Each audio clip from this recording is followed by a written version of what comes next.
Bonjour tout le monde, good morning everybody.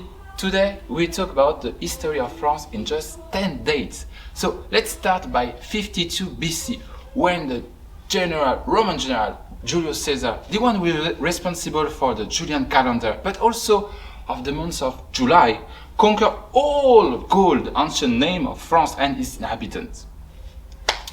This inhabitant adopted the language of the Romans, which is actually the Latin. That's why today French language is the Latin language written in the Latin alphabet. But Romans were also famous for buildings, roads, cities, aqueduct, which is actually the water who carries the water, amphitheaters, and also fermia, which is actually the public bath at the origin of hammam. At the collapse of the Roman Empire, there was a Germanic tribe, which was located at the north of France. The name of this tribe was actually the Frankish, which gave the name of France. And the leader of these tribes' names was Clovis. And he was a genius general who conquered all France. In 486, as a pagan, he decided to adopt the majority religion of all French. This is the Catholicism. That's the reason why France was mostly a Catholic country.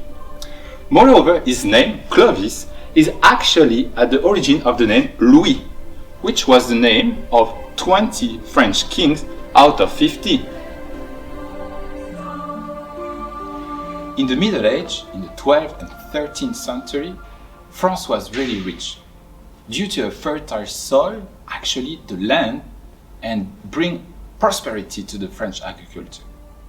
On the other hand, the role of the church and the Pope became predominant. So both combined, France saw a lot of church, cathedrals built at that time. And they knew a new architectural style named the Gothic art. Actually, the Gothic art was born in the city's name is Paris. Paris was actually the most populous city in Europe at that time, from 50,000 inhabitants to 200,000. And also link it with the roles of the church, some universities opened the doors, such as La Sorbonne, which was actually founded in 1257. So the time was really suitable for the revival of the science. And that's the reason why French adopted Arabic words, such as zero, algebra, algorithm, or even apricot. At the end of the Middle Age, France knew a terrific civil war with England, which lasts more than 100 years.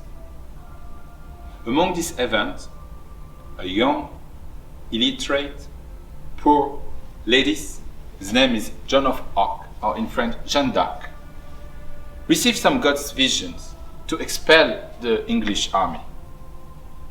So she went and convinced the King of France to receive one of the army, and she led them, but despite to be a hero, and despite her victories, she was arrested by English people.